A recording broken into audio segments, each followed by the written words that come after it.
Hi, everybody. I'm Diana Mullins Atkinson. Welcome to this episode of Sew in Common. So glad that you're with me today. Now, obviously, this is pre recorded, so it's not live, but still, welcome. I'm glad that you are with me. And today, I wanted to bring you this video because I've been getting some questions about it how to make lace initials, freestanding lace initials in Dime's My Lace Maker software. So that's what we're going to talk about today. And I'm assuming that if you are watching this or if you wanted an answer to this question that you own the software, but I'll also show you where you can get the software on Dime's website as well. We'll talk about that some more in a moment. But I wanted to say that if you like this video, or any of my other videos here on my channel, please click that subscribe button and subscribe to my YouTube channel and click the little bell next to it so you get the notifications when I add new content. You know how that works, right? And I wanted to say welcome to all of our new subscribers. We have several new subscribers this week, so thank you so much for joining us. And thank you to everyone that subscribes, all the way back from my very first subscriber till now, because we have well over 3,000 subscribers now, which I just kind of find a crazy miracle. So thank you all so much. I really do appreciate it. So go ahead and click that subscribe button if you're interested. I'd love that. Now, I have to do a little disclaimer here, okay? Because I'm talking about a product from Dime, or Designs in Machine Embroidery. And some of you might know me from Dime events because I am an educator for Dime, a contract educator for them. And I love it. They're a great company to work for and with. Everybody that I work with, super great, genuine folks. I mean, like all of us stitchers, right? So bar none, they're just all really pleasant to work with. And I really do love it. But I wanted to tell you that so that you also know that I am not being paid as an affiliate or an employee to show you this video today or to show you where you can buy the software if that's what you want to do. Okay. As I said, I'm assuming that maybe you already own the software. But if you don't, and this video makes you curious and you want to know more, I will show you where you can do that. In fact, let's go and share my screen here and show you where you can find the software if you're interested. So you're going to come here to their website, and I'll put this information in the description box, and I'll put up a banner with the link here in a moment. And right here, you're going to choose software, and you can see they sell several of their software titles independently, meaning directly to their customers. Excuse me. I know that there are also lots of them that you can only purchase through a Dime dealer, a shop that sells Dime products. But My Lace Maker is one that you can purchase directly. It looks like it's on a sale price. That's a nice price because that original $800 price, that's actually what I paid when I purchased My Lace Maker, because I am a customer, just like all of you. I've been using Dime products for years, and My Lace Maker was the first software title that I purchased from them because I make bridal lace. I make bridal veils and create the lace and all for it, and I used to do it years ago by hand, silk threads and fine cobweb type lace threads and all, and I would hand knit them and hand crochet them. It was a nightmare for me.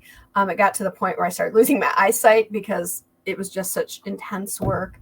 And I could do maybe 2 a year, and that was all I could get done.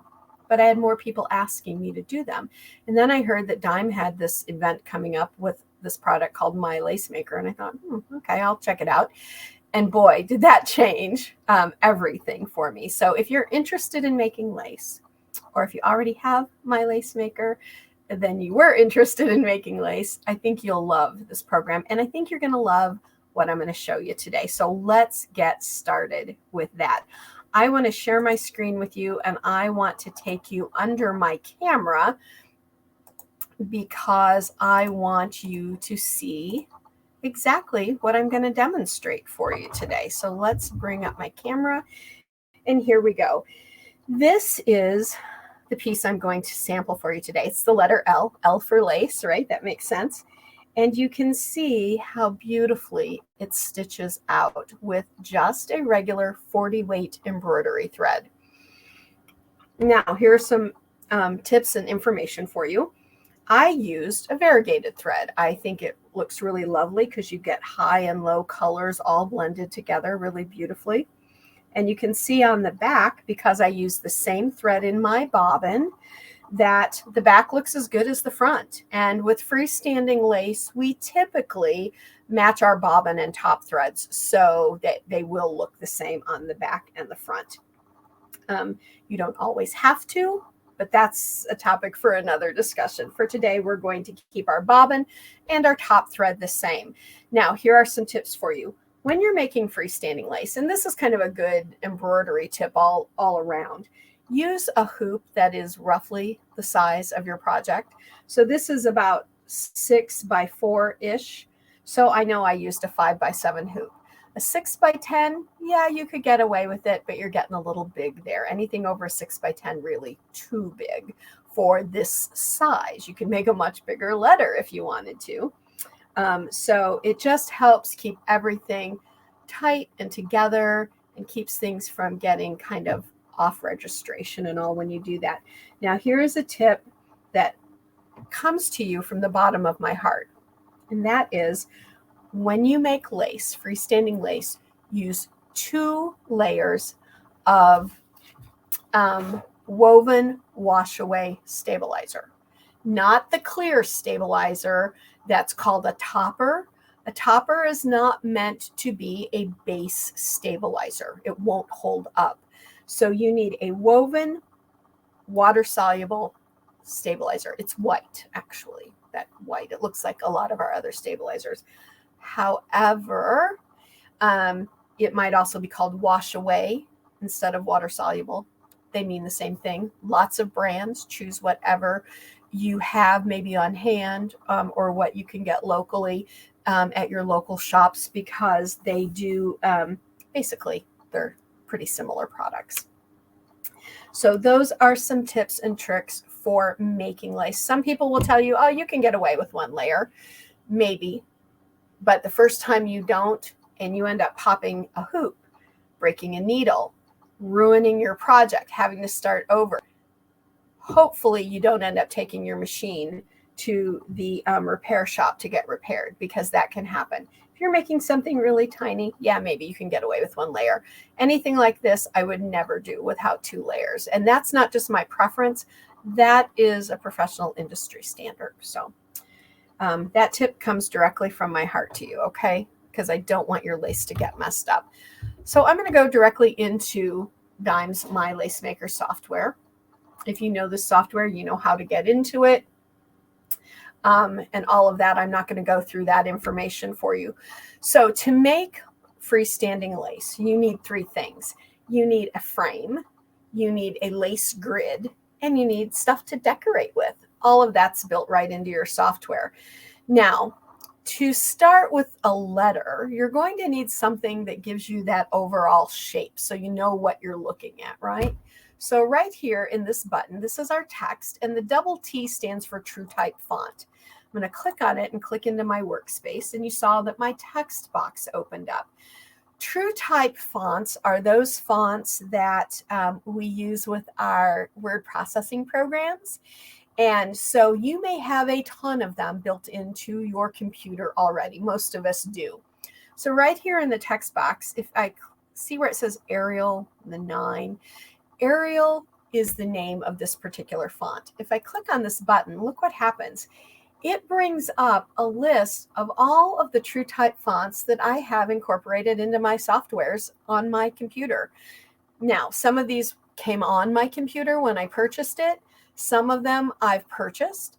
Some of them I have gotten for free. There are websites that you can get TrueType fonts for free that are good quality fonts to use. Now, not every font is going to work beautifully in every project, but that's the fun thing about software. It's your choice and you get to choose and play. That's the fun part. I'm just going to stay with the Arial.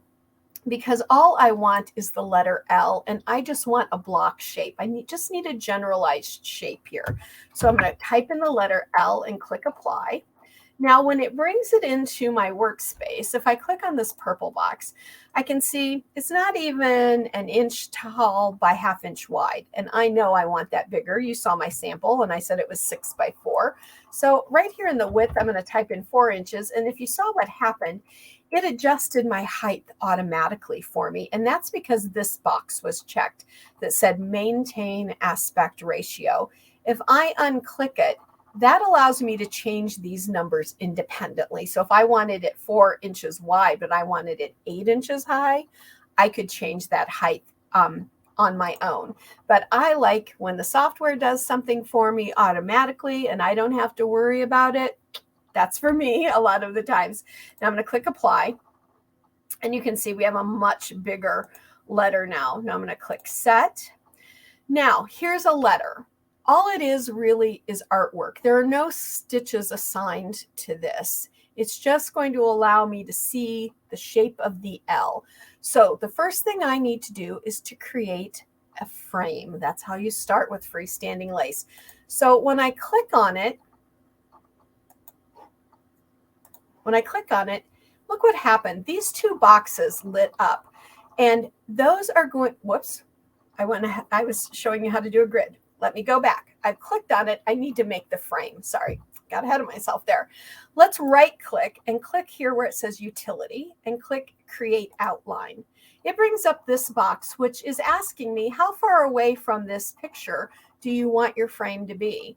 Now it comes up as at a 0.08, and that's perfect for this, but I could change this to whatever I wanted.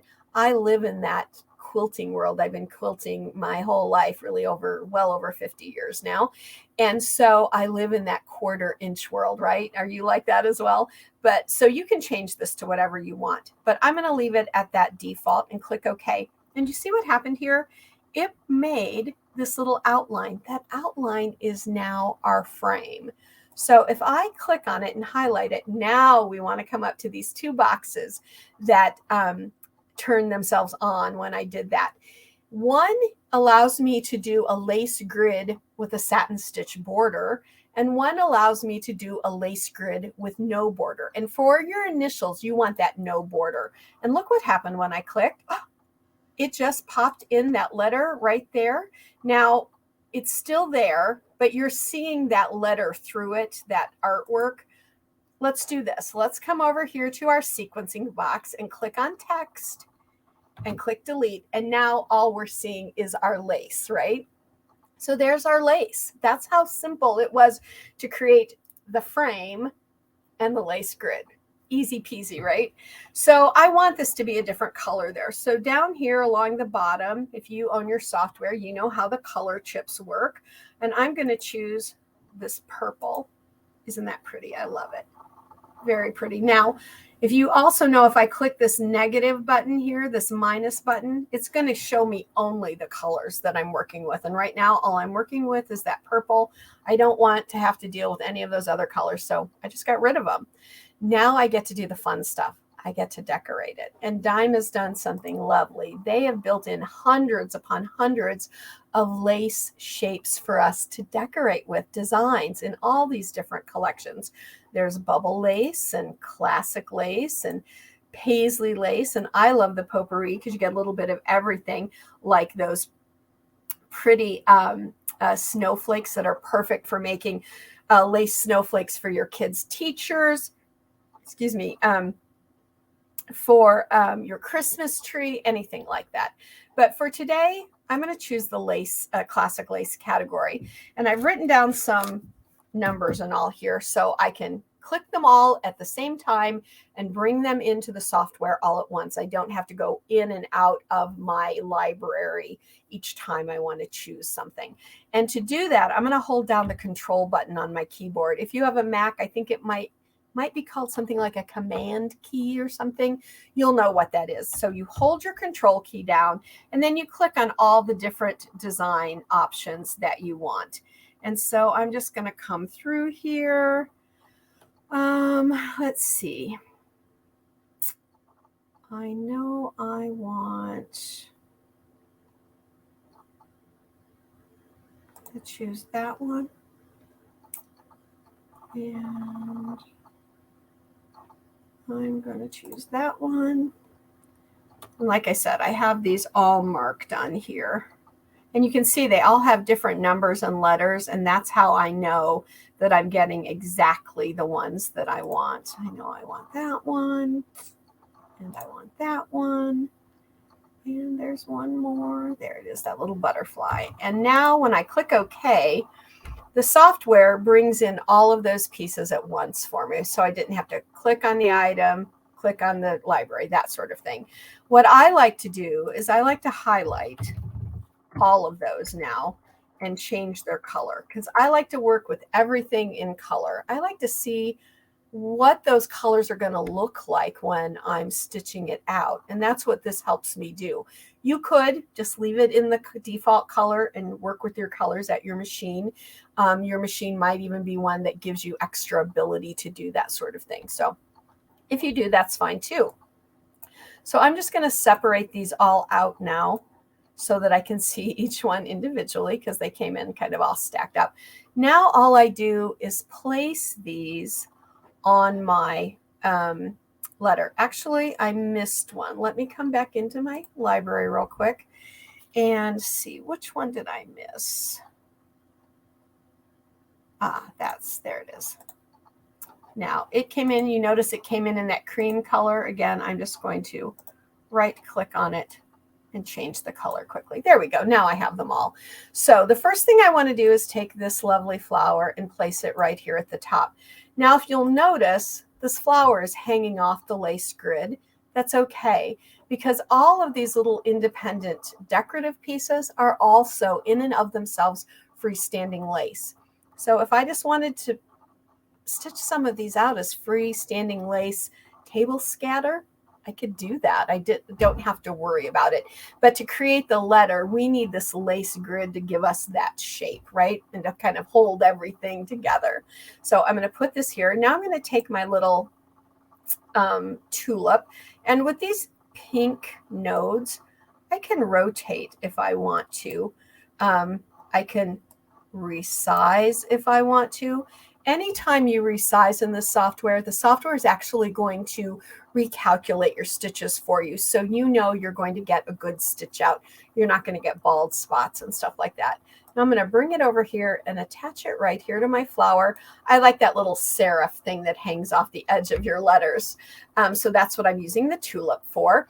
Now, this is actually sitting on top of that flower, but I want it to actually stitch out behind the flower so it's not blocking any of that beautiful flower lace. So if I right click on the tulip and come here to where it says order, I can say, please go to the back.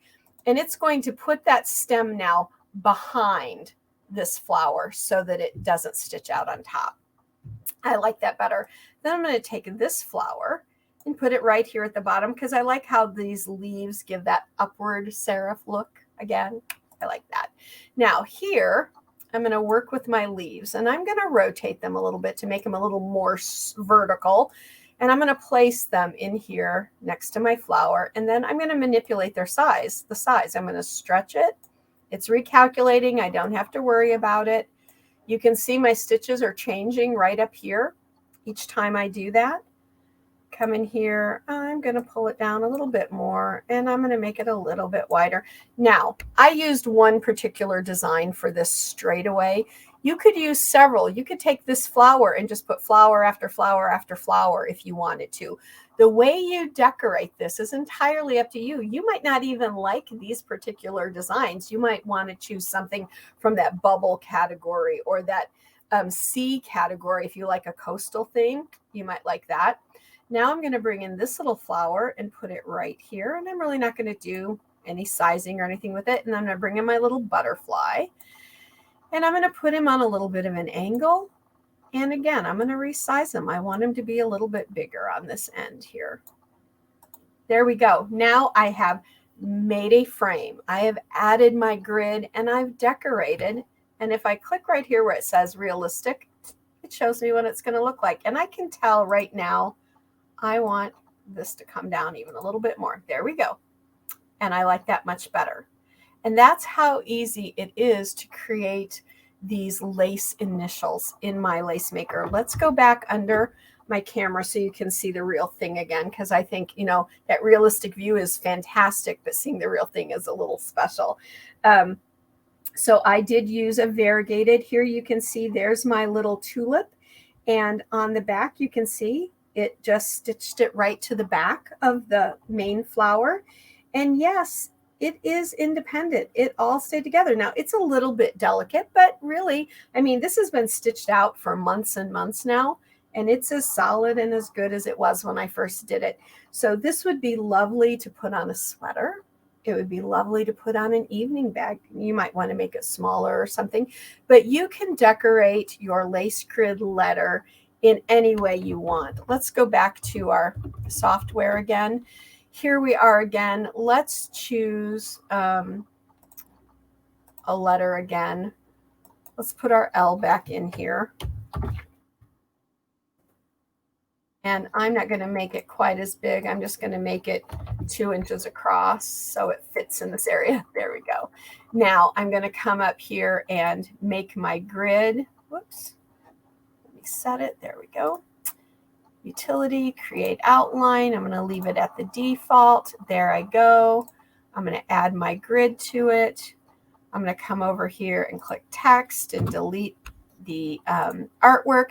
There I have another L. So now if I come into my library, you might want to choose one of the other categories. Again, like I said, that seashore. If you like that sea look, that coastal look, let's choose that little seahorse. Let's choose a star. Actually, let's click our seahorse and let's click that star, and let's choose a fish. Click OK. It'll bring these in. Now I'm going to click here and I am going to put in my favorite dime color. If you have your software, you know how to change your colors, and that's my favorite dime color. And I'm going to highlight my lace grid and all of my pieces, and I'm going to turn them all into this lovely aqua color. Isn't that pretty? Now I'm going to use my seahorse. Oh, we need to make him a little bit smaller. There we go. We'll put him in the straightaway. We'll put our little star here, and let's move him down a bit. Now I want to use that star below as well, and let me show you how I can do that. I don't have to go back in and pick it. If I just highlight it, come over here and click copy and paste, I'll get another star, and I can make that smaller. Bring it down here if I want. Now my fish, I'm going to click right up here and reverse his, so he's going the other direction. And I know I need him to be much smaller. Now that was just quick off the fly, but you could do whatever you like. So, you know, all I'm saying there is you can use any of the designs to create whatever you want. But see how easy that was? So I hope that you all enjoyed seeing how you made these lace initials in my Lace Maker software. If you have any questions, you can leave them in the comments below the video, of course. Again, if you liked this video and you want, you're interested, please subscribe to my YouTube channel. I'd love to have you as a subscriber. And let me put this up again. If you're interested in that dime software, there is the link to it, and I'll put that link in the description as well. Okay, so thank you all so much for joining me for this episode of Sew in Common. Until next time, I'll tell you what I tell everyone at the end of all of my videos and all of my classes. Go sew life beautiful. I know you can. Till next time. Bye for now, everyone.